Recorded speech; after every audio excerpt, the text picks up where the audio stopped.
Hey, what's happening out there? This is Halftime Prep Talk. HTPT is sponsored by Fannin Automotive Family, where you can go down and purchase yourself a truck or a car, hit I-64 and meet us right here in Olive Hill. Zach, what do you think about that idea? Well, that'd be a little bit late, probably. But... Oh yeah, this is recorded Wednesday. Sorry guys, but you can still go down there and buy you a car or a truck from the fine people at Fannin. This is Matthew Sparks, this is Zach Clemming, I'm Aaron Snyder. We're here at Wes Carter's Michael Ed Blankenship Field here in Olive Hill, where we're gonna be joined by Wes Carter coach Kevin Brown. He's been here a long time, 20 years. Braden Brown, he's been here a long time, 4 years. And Tristan Mosby, who kicks extra points for the Comets, but does much more than that, and we'll get into that here in a little bit. Guys, a lot of blowouts this past weekend. If you look at the Chick-fil-A ticker on the bottom of your screen, you could see some of the recap of the scores. But you saw a lot of goose eggs up on the board, but it was still a pretty entertaining weekend overall because, you know, you look at individual performances, such as Quentin Baker, as always, against Ironton, had a great game. It was 41-0 Ashland, but Quentin Baker served some highlights that made us talk a little bit. And then, of course, you had the Lawrence County-Greenup County game, which went 19-15. Excellent finish there. Was there a particular performance from a team, we'll get to individuals with game balls, but from a team that really jumped out at you from Friday night? For me, I think really Lawrence County. I think traveling down to Greenup, Greenup's got such a tough defense, tough to score on. Just kind of grinded that win out and got that big touchdown from Chapin at the end. You got a feel for Greenup, another close loss. I think maybe it's starting to get in their head a little bit now. You just got to feel for them a little bit. Yeah, they're going to try to rebound, you know, as they get into district play here. But for me, I thought Ashland's 41-0 victory over Ironton. I understand that Ironton isn't quite Ironton's standard this year, but you know, and they're 0-4. But anytime you can shut them, the Fighting Tigers, out, you've done something. And it was so much of on the offensive side. You'd never want to say it's a one-man show, but it was so close to that. With Baker, you mentioned him before, and we've said on here before that all he needs is a crevice. All he needs is just a crack to daylight. And I mean, not even necessarily that. There was one touchdown, long touchdown run he had. He broke 2 tackles in his own backfield and just takes off. I mean, he's a guy you can't arm tackle him. You can't dive at his knees. You gotta, if you're not extremely sound, then he's gonna break a big play on you about every 3 or 4 plays. All right, guys, it's time for HTPT's game balls. Guys, I'm going to go with Grant Kaiser, your quarterback at Lawrence County. He's a senior, runs that belly option offense there very well. But, and you alluded to it there when you talked about the finish of the Lawrence County-Greenup County game. For him to have the gumption to throw that ball in between traffic, New York City traffic is what it was. I mean, there are 3 guys around Austin Chapins, but he had the trust in his receiver and the trust in his own arm and accuracy to thread the needle, get that ball in there. Chapins made a nice catch, but I got to give my game ball to Kaiser for having the gumption to throw that ball. You mentioned the trust too. If you read the game story, that Chapins was his original read on that play. He was the first option, so he trusted the play too. Even though it seemed like Greenup had it defended well, he trusted the play call and it worked out for him. I'm going to go with Taylor Brodden, Ashland defensive lineman on mine. Big 4th and 5 situation for Ironton, down only 14-0 and driving deep in Ashland territory. And Broughton took down D'Angelo Palladino there to force a turnover on downs, and about 2 plays later, Quentin Baker goes 85 yards up the sidelines, 21-0 game, and that really just kind of changed the game, that defensive stop there for Ashland. Well, I'm going with Spencer Cole out of Russell. I think Russell was kind of looking for someone to step up against Boyd County after that tough loss to Ashland, and Coach T.J. Maynard called on Spencer's number, and he delivered 3 touchdowns, 2 on the ground, 1 in the air. Now, he hasn't got the ball very much this season. I think I read that he only averaged 3 carries through the first 3 games a game, and so he's really stepped up, and I think maybe he got another compliment now for Nick Conley in the backfield. Of course, you know, Jacob McKee was out again against Boyd County, so they really he needs somebody to step up, and I think Spencer did that. Yeah, talking to Coach Maynard, it sounds like McKee is expected to be on this field on Friday night when they meet Wes Carter in a district clash that will open up the Class 3A District 5 season here in Olive Hill on Friday night. And we'll get to that game. Obviously, it's going to make our top 3 games of the week in no particular order. First, you got to piss the ball out. Always love the option. We have to go with LCA in Fairview. Lexington Christian Academy visits Westwood, where they'll take on the Eagles. The Eagles will take on the Eagles. And that used to be, I don't know if I want to use the word rivalry, because Fairview usually didn't come out on the winning side of that. But LCA and Fairview has some history, some playoff history. They met just a few seasons ago, and a lot of times with high stakes, and typically LCA was the one that was able to advance through. Of course, Fairview doesn't have to worry about that anymore. Fairview has to worry about Class A. LCA's in 2A, but man, what a good test that this could be for Fairview. Absolutely. LCA's got a couple of impressive wins. Absolutely took Williamsburg to the woodshed in week 1, and we know that Williamsburg is not what they've been, but still a very impressive win for LCA. And this should be a lot of points scored in this game. LCA's got a pretty high scoring offense in Fairview. Antoine Washington looks like he'll be back and ready to go. Alex Roy is one of the better quarterbacks in northeastern Kentucky, and they've got a little bit of a run game, so there could be a lot of points put on the board. If you've only got $5 to spend and you want a long, entertaining football game, that might be the one to go to kind of prolong your dollar. I think I like LCA's chances of coming in and making maybe one extra play at the end of the game. It could be very close, and it could come down to a couple plays late. Yeah, I think so too. I like LCA in this game. Fairview's played some big games so far this season. They've had Hazard, beat them at home. That was a nice win. They had Lawrence on the road, and they kind of had a hiccup there. But Fairview is not any pushover by any means. But I think LCA has too many weapons for Fairview.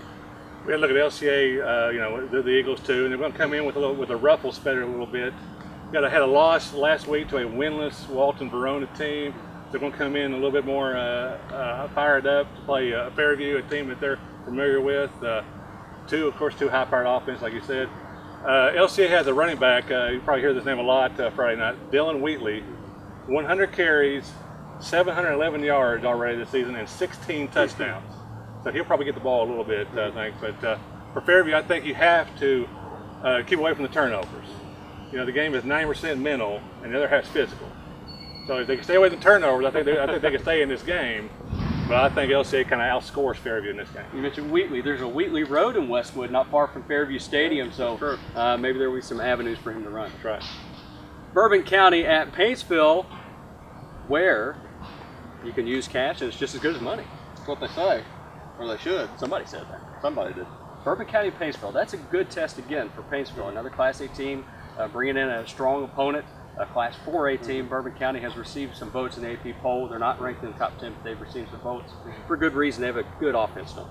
They do. Clay Bolin, their quarterback, transferred in there a couple of years ago, but he's thrown for somewhere around 300 yards a game, pretty close to that. Looking at Paintsville's defense has given up 240 yards total this season. Now, part of that is because of the teams they've played have been very run-oriented, and Paintsville has been stronger than some people. Frankfurt's quarterback was out, etc. But still a good stat to look at. They've been very tough to throw the ball on, and I think that continues. And I think Bourbon's not been in a situation where you're going down to the mountains and you're trying to beat a number 1 Class A team. And Paintsville's just been absolutely on a roll this year. They've destroyed just about everything in their path, and I think that continues Friday. Well, you have to ask if Bourbon has a shot. But it's kind of hard to say when you got a 4A team taking on a single A team. But like you said, Paintsville's been on a roll. Of course, it starts with Cash Daniel. That's not breaking news here. Right. But Cash is such a competitor. I think that the team has risen up to his energy level, and it's made them just a much better team. I think this might be Paintsville's toughest defensive test so far. Pikeville is a very tough team, and we all know. But I think Paintsville gets this done. Well, we've dropped a couple one-liners, and I tell you what, Coach Jericho for Paintsville dropped a nice line the other day. He said, I don't think our team gets enough credit for the fact that they don't care who gets the credit. Right. Well, you got to say, but Paintsville's the new number 1 team in Class A now. First time in 35 years. So they're getting more recognition. I think Cash Daniel's a big part of that. But the team as a whole has really played well this season. I'm seeing blue too. I like Paintsville in that game. All right, Russell at West Carter. We got the props for this one. I got Braden Brown's helmet. Okay, we got to be careful with this. This is a delicate situation. Yeah. He's got the visor, all these stickers he's received from Monday Morning Quarterback. You need that helmet. You need that helmet this Friday. And of course, it's Halloween, so I dropped in the Halloween store and got a Trident, guys. So we had the props ready. West Carter is hosting Russell. West Carter is 0 for 22 in this game. So how in the world do they even have a chance? Well, they've got all kinds of speed. You mentioned before. TJ Maynard has talked about Wes Carter's team speed, and they've got obviously a state class sprinter at quarterback in Braden Brown, but it's not just him. They've got fast linemen, they've got fast receivers, they've got fast backs. So it will be very important for Russell to be very sound defensively, but the fact of the matter is that they are, typically as a general rule. And Wes Carter, as a general rule, again, they're 0 for 22 in the series, and most of them have not been close. Went back and averaged, and over the course of that series, it's 27-point margin. They've only played close twice. They've played to within 2 points once and within 7 points once. And I think they have a chance to keep it close, but Wes Carter's going to feel, I think, like it's deja vu all over again against Russell this week, and take the Devils on the road. Thinking the Devils? I don't want to hold this. Oh, okay. Go for it. Sorry. How about Matt? You want to hold this? I don't know yet. I don't know. Okay. The mystery is out I'm still there. thinking. Okay. We're going to see a lot of maroon on this field come Friday night, but I think the more important color is brown. I think maybe you might see Wes Carter arrive in a UPS truck, because now it's what can Brown do for you? Braden Brown, of course. Which Brown? Yeah, I know. There's quite a few to choose from, but of course you got to start with Braden Brown, of course. Probably maybe one of the top athletes in this area. His mouthpieces, right? Yeah. And he can beat you with his arm as well as his legs. 9 touchdown passes, been more accurate this year. But we're going to have to find a way to make plays against Russell. I think the last 5 meetings, Wes Carter's only scored a total of 24 points. Can't do that Friday night. And I think Jacob McKee being back, I think that Russell's going to take this game. And I'm going to go with Trident here, and the Snakes, and with the Russell Red Devils. I knew you'd hold it. Yeah. Zach's afraid. Afraid? Yeah, it's like it's going to curse you or something. Well, can't be too careful. You never know.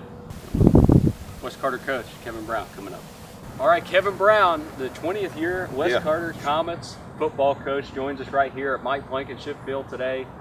Coach, always a highly anticipated matchup with Russell, but maybe even more so this year.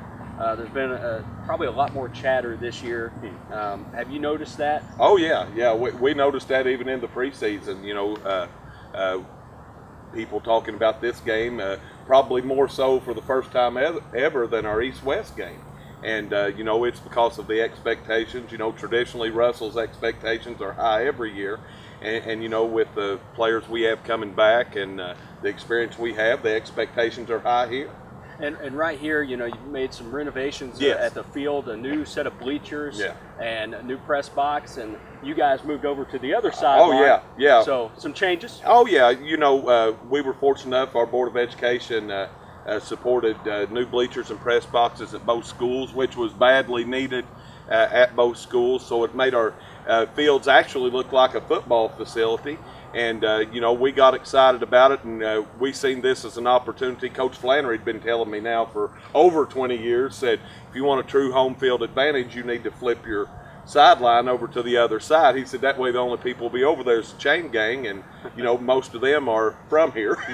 And, but we flipped over there so we could have better communication and a better, just better coaching points to our players, and I think it's going to help us. Class 3A District 5 opener this Friday, as I mentioned, against Russell. There's kind of a little bit of sense of mystery of how this game might go, no matter what the series might indicate. You guys haven't beaten them 22 tries, but this year, I was talking to Russell coach TJ Maynard. He said about your team, these guys can run. He didn't mean just a few guys. He meant the whole team. No, we have, probably 12 guys on our team that'll run below a 5 flat 40. Braden, of course, being the fastest, he runs a 4.4, been clocked at combines and things like that with that. And many of our other players can run too, but even our line, they move extremely well. We've been constantly working on aggressiveness and things like that with them. But the whole team moves well, and we hope to be able to, use that to our advantage. We have so far early in the year, but we know that Russell, those kids grow up playing football. It's an expectation of them. They know how to combat that. So we have to be at the top of our game. I might be putting you on the spot or catching you off guard with this one, but what's the best win that you can remember having on this field? Oh, the best win, it would have to be Raceland. Last second, we've only beaten them twice, and one of them was the last second pass. Coach Maynard was there then. I forget the year, and it's been a few years ago, but Round County was in here, and we were down by, I think, 4 with under a minute to go, and recovered a fumble in the end zone. So you know what? I was here for that for the West Raceland Yes. game, and I believe that was either 08 or 09. yes, Okay, because look they had an excellent team. Yes, and they I think it was 09. Ace Puckett threw a pass to Andrew Owens in the corner of the end Yes. zone down there as time expired. I don't know who the referee probably jumped the highest, but Mir the referee jumped the highest because he was excited to be part of the game, and I was just excited because we'd won. Can you imagine the scene here on Friday night if you guys would beat Russell? Yeah. I think it's going to be a great atmosphere for high school football. You know, we've had our first 2 home games. We've had very nice crowds. The kids at school's excited. The community's excited.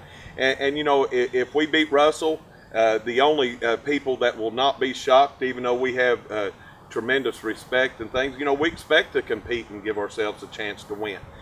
But our players will be excited, coaches will be excited, but our community will really be excited. I saw where sophomore Bryce Sublett lost his grandmother Yes, recently. uh-huh. You know, what does it say about your team that you know they're able to rally around a kid like that? You know, who had a personal loss. Yeah.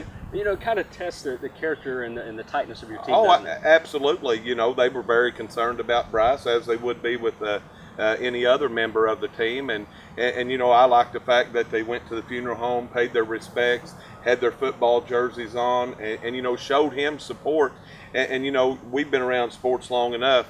If you're in a team sport, you have to have support of your teammates, and it has to be a family atmosphere. And this year, more than any, the last few years that I've been around, I feel like we have that. Our kids genuinely care for one another. They don't care if so-and-so gets 8 touchdowns in a game or 1 touchdown. They want to contribute and do their part. And you know, I've heard Braden say it, I've heard Ethan say it, you know, they would not care if they completed a pass, gained a yard, or made a tackle, as long as they could help our team win. And that's what you have to have. And so far, it's worked out for you Yeah. guys. You're 3-1. That loss came in the opening week against Raceland, 36-25. Yeah. Hung with them pretty well. I noticed you can find Coach Brown on Twitter, on social media. Oh, yeah. So when did you join Twitter? Well, you know, last year I expanded a little bit. I don't really broadcast. I'm glad you did it. But on your Twitter, followers up a little. well, yeah, I try to, you know, the boys all use that and things, so I try to comment on our games when I can. When I can remember, and yeah, I believe it's at Comets 36, I believe, and but I'm on there, and you can follow the Comets that way. And we also have a West Carter football Twitter that they do here at school. You know, that it's something different. It's something different that we have to deal with now and understand. But I know the kids love it, so therefore we're going to do it. The kids got to watch what they're tweeting. now. Oh, yeah, because I'm hooked up with all them too most of the time. Yeah, I thought it'd be a fun thing to do to start Googling coaches' names. Just Yeah. to see what came up. Of course, you have a common name. Oh, yeah. And a few things that came up. I saw Kevin Brown, the baseball pitcher. Yes. Who was 6-time All-Star. He won Signed a $100 million contract There for you the Dodgers. You're making close to Oh, that. yeah, well, you know, teacher and coach here in Carter County, it's unbelievable. Yeah.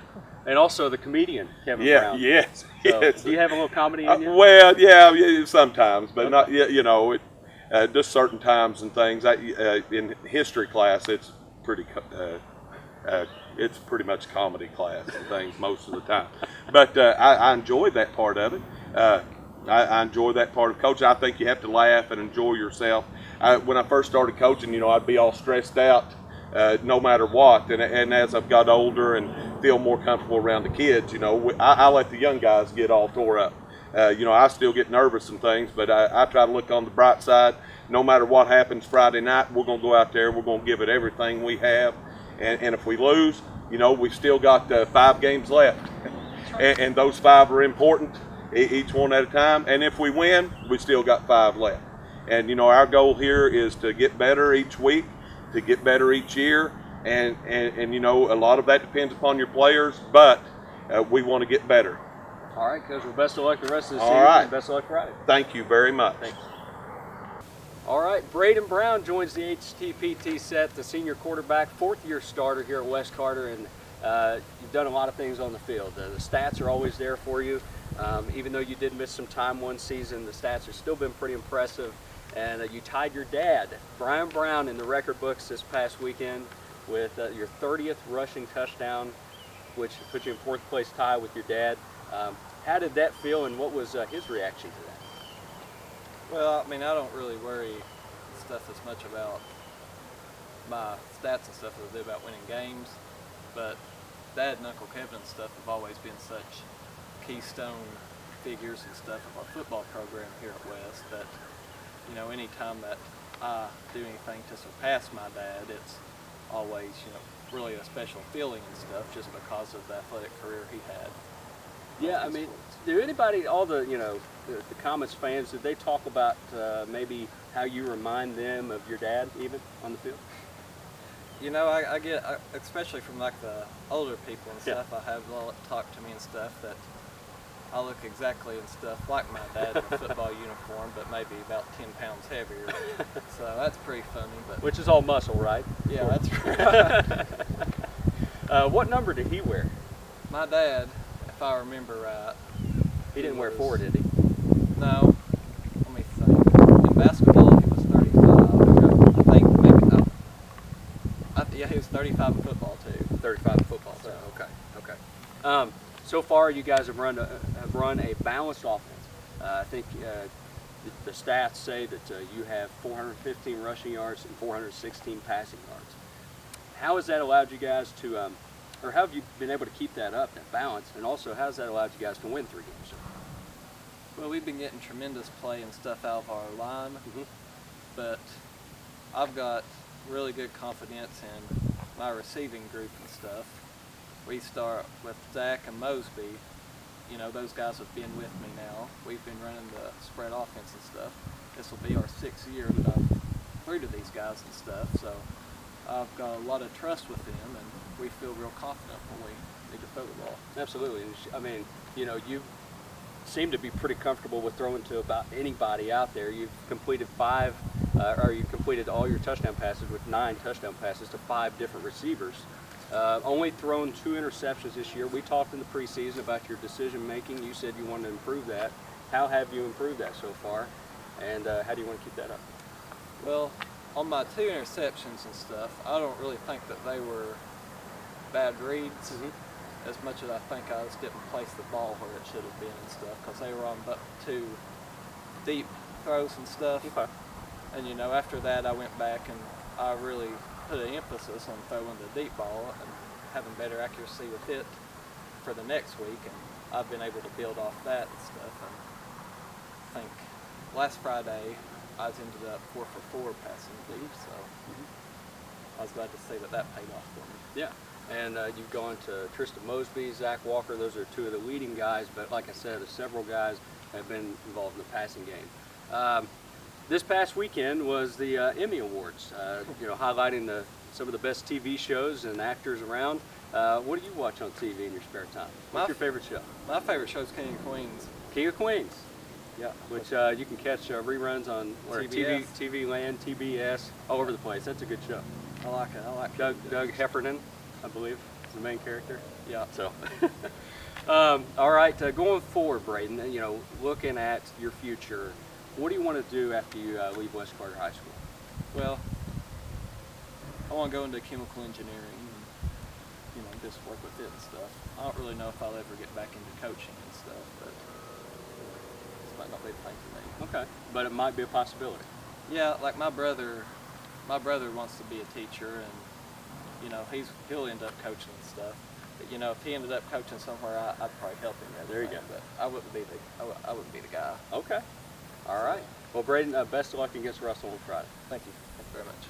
Tristan Mosby of West Carter joins us now, following Braden Brown, and these 2 guys have been hooking up a lot for touchdowns. And you know, you've caught 7 balls, I think, so far this year from Braden. How have you seen him develop as a quarterback over the years, and how have you kind of developed as one of the go-to receivers on this team? Well, like, we've started for 4 years. My freshman year and sophomore year, it was rough. I might have had 50 yards put together. In my junior year, me and Braden started hooking up. Me and him put a lot of training time in. After practice, we'd stay and throw balls to each other, running routes. And senior year, it's just paying off. You know, and also, you know, you're a versatile guy. You go out there and you kick extra points. You've kicked more extra points here at West Carter than anybody has. You passed Jason Dickinson for all-time extra points with 57 this past Friday night. How did that feel to get that record and be at the top of the list? Honestly, I didn't even know I was close to the record. And I've just been practicing my extra points. I kicked that field goal, or I kicked the extra point, come off the field, and everybody's congratulating me. Somebody told me that I broke the record. I mean, it was like instantly. Glory.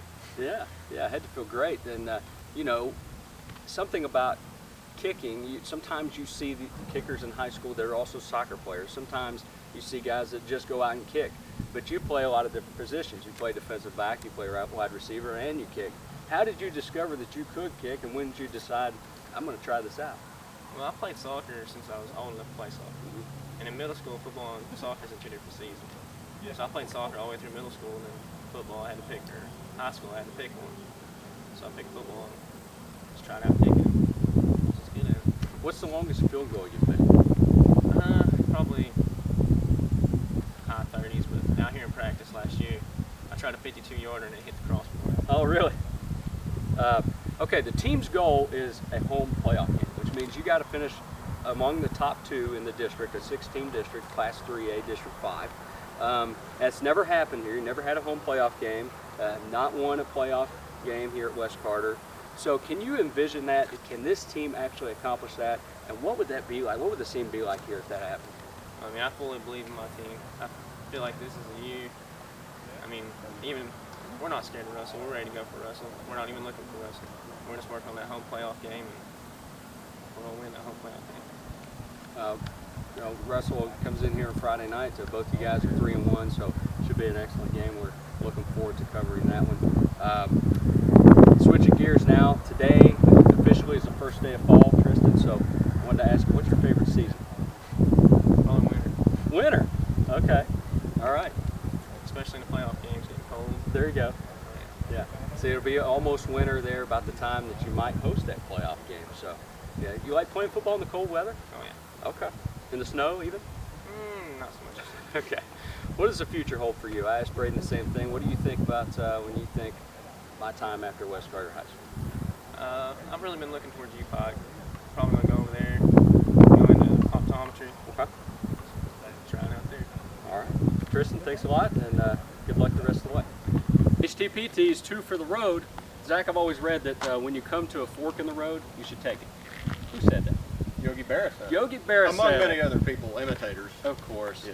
But if you've noticed, we've been dropping some Yogi Berra lines throughout the show. He died at age 90 on Wednesday morning, and what a legendary figure he was, not only with his clever words and wit and his athletic commercials, but also on the baseball field. I mean, you know, this is, you know, we think about great athletes, and we usually measure them by championships.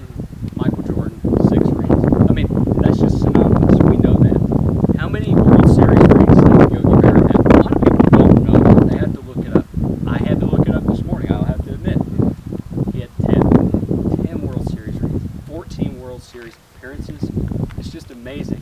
Now, baseball is not an individual sport, but, you know, Barrett has to deserve some credit because catcher might arguably be the most important position on the baseball field. Yogi Berra is one of the best catchers of all time. He also had 3 MVPs.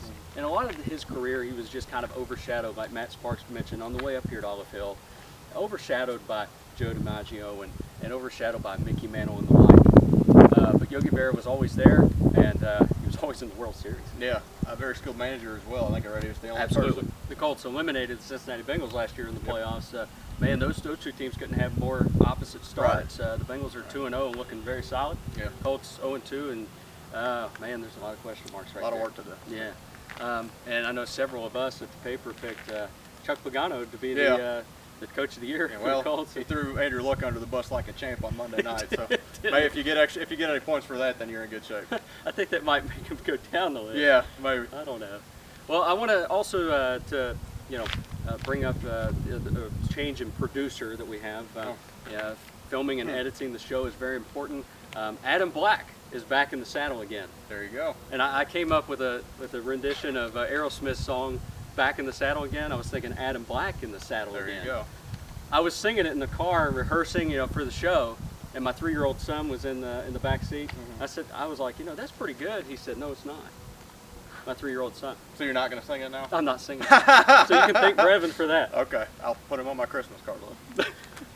All right. Well, we want to thank Chick-fil-A once again for being our ticker sponsor. We want to thank Wes Carter, Tristan Mosby, Braden Brown, and Kevin Brown for being on the show and letting us come here to Blankenship Field. And this is going to be a happening place on Friday night. So if you don't have anywhere else to be, come to Olive Hill. Check out a good football game between Russell and Wes Carter. HTPT is sponsored by Fannin Automotive Family. We'll see you next time.